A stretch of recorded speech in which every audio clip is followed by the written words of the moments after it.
নমস্কার। সময় এমন একটা জিনিস না, দেশ মানুষ প্রত্যেককে বুঝিয়ে দেয় কে আপনার শত্রু আর কে আপনার মিত্র। এটা খুব ভালোভাবে বুঝিয়ে দেয়। আর এখন হাতে কলমে বিভিন্ন দেশ বুঝতে পারছে ভারত প্রকৃতপক্ষে মানবতার বন্ধু। যেখানেই মানবতা সেখানেই ভারতবর্ষ, আর যেখানে হিংসা, যেখানে বিদ্বেষ, সেখানে যমদূতের মতন অবস্থান ভারতের। নমস্কার, আপনাদের প্রত্যেককে স্বাগত জানাচ্ছি এনটিভি ডব্লিউবিতে।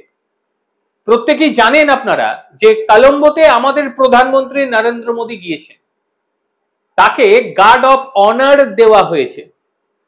সাম্প্রতিক কালে এটা একটা ঐতিহাসিক সম্মান, তার কারণ কোন বিদেশি দেশনায়ক এখনো পর্যন্ত এই দেশটি থেকে এই ধরনের সম্মান পাননি।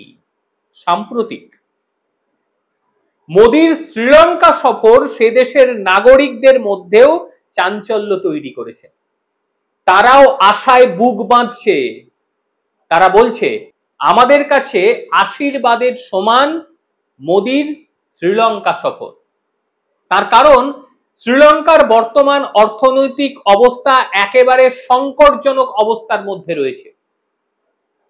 বিভিন্ন ক্ষেত্রে যেমন শিল্প, প্রতিরক্ষা, এই সমস্ত ক্ষেত্রে পুরো ভেঙে পড়েছে শ্রীলঙ্কা। যারা খোঁজ খবর রাখেন তারা জানেন। এবং ভারতের এই আগমন সে দেশের মানুষেরা নতুন করে স্বপ্ন দেখতে শুরু করেছে। শিল্প, প্রতিরক্ষা ক্ষেত্রে দ্বিপাক্ষিক চুক্তি হবার সম্ভাবনা, এমনকি প্রতিরক্ষা ক্ষেত্রে ইতিমধ্যেই চুক্তি স্বাক্ষরও হয়ে গিয়েছে। এবার ভারতের সঙ্গে শ্রীলঙ্কা একসঙ্গে মিলে কাজ করতে চায়। কিন্তু এর মধ্যে একটা ঘটনা যেটা মাথার মধ্যে নাড়াচাড়া করছে। এর আগে ভারতের আরেক প্রধানমন্ত্রী রাজীব গান্ধী, তাকেও গার্ড অফ অনার দেওয়া হয়েছিল। কিন্তু সেই সময়ে ঘটে গিয়েছিল একটি ঘটনা, যে ঘটনা দীর্ঘদিন শ্রীলঙ্কা ও ভারতের মধ্যে একটা বিভেদ সৃষ্টি করে দিয়েছিল।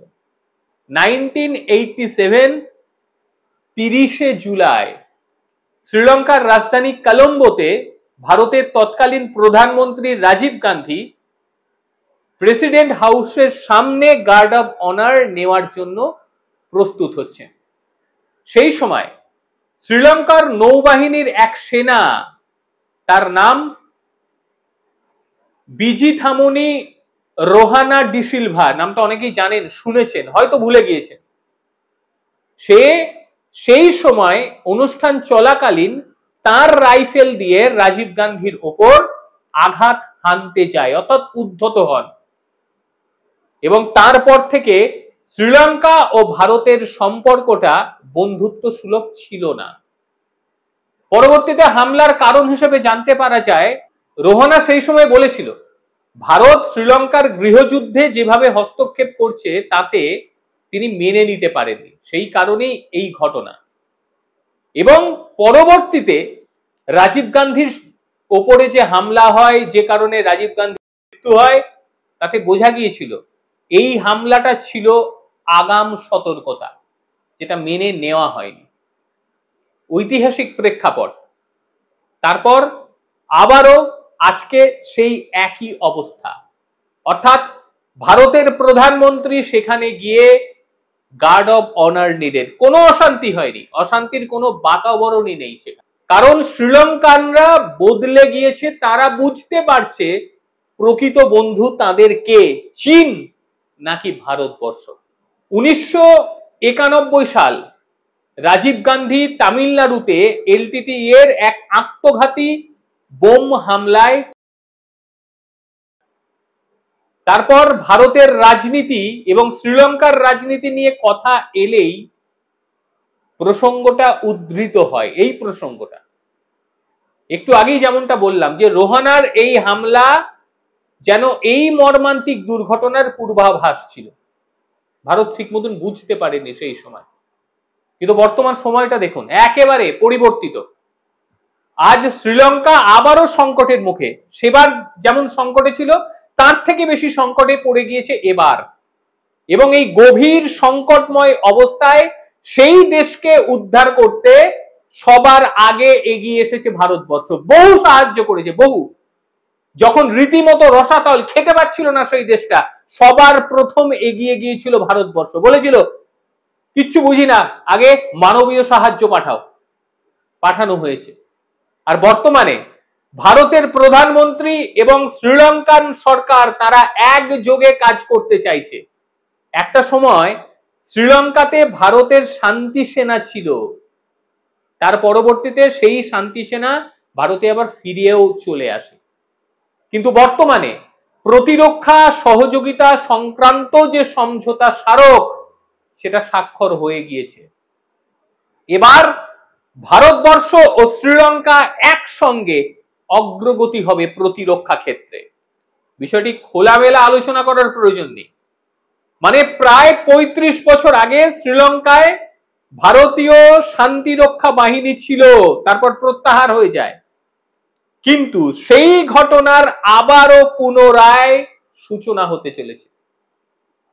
মানে যেভাবে ঋণের ফাঁদে ফেলে চীন এই দেশটাকে শেষ করে দিয়েছিল, ভারতবর্ষ তিলে তিলে এই দেশটাকে গড়ে তুলেছে। এবার যে সমস্ত জায়গায় তাদের সমস্যা রয়েছে সেই সমস্ত জায়গা ঠিক করবে ভারতবর্ষ। আর যাতে আপামর শ্রীলঙ্কার মানুষজন, বাসিন্দারা, তারা ধন্যবাদ জানাচ্ছে ভারতকে। এটা দুটো সুবিধে ভারতের হলো। এক হচ্ছে এই যে বিস্তীর্ণ সমুদ্রের অঞ্চল, সেটা দখল পেতে ভারতের আর বেশি কাঠখড় পোড়াতে হবে না। পাশের দেশের একজন বলেছিল না, আমি সমুদ্রের রাজা, অভিভাবক, এ সমস্ত বকছিল। সে হয়তো ওইটুকু জায়গার মাছটা ধরে, তাকে মাছ ধরতে দেওয়া হয় বলে সে ভেবে নিয়েছে এটা আমার। বাদ দিন কি কি বলেছে, এটা ভেবে লাভ নেই।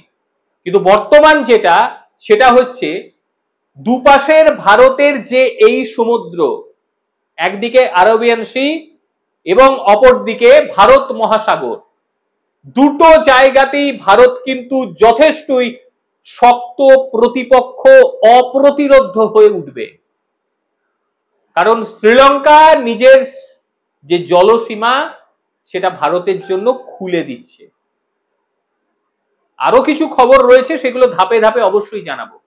তবে এই যে প্রধানমন্ত্রীর শ্রীলঙ্কা সফর, এই সফর নিয়ে আপনারা ঠিক কি বলবেন? শ্রীলঙ্কাকে বাঁচাবার জন্য ভারতের এই পদক্ষেপ, এটাকে নিয়েও আপনাদের ঠিক কি বক্তব্য অবশ্যই জানাবেন। প্রত্যেকটা বক্তব্য আপনাদের আমার কাছে ভীষণ গুরুত্বপূর্ণ। প্রত্যেকে ভালো থাকবেন, সুস্থ থাকবেন। আবারও দেখা হবে অন্য কোনো দিন, অন্য কোনো ভিডিওতে। ততক্ষণের জন্য নমস্কার, ভালো থাকবেন।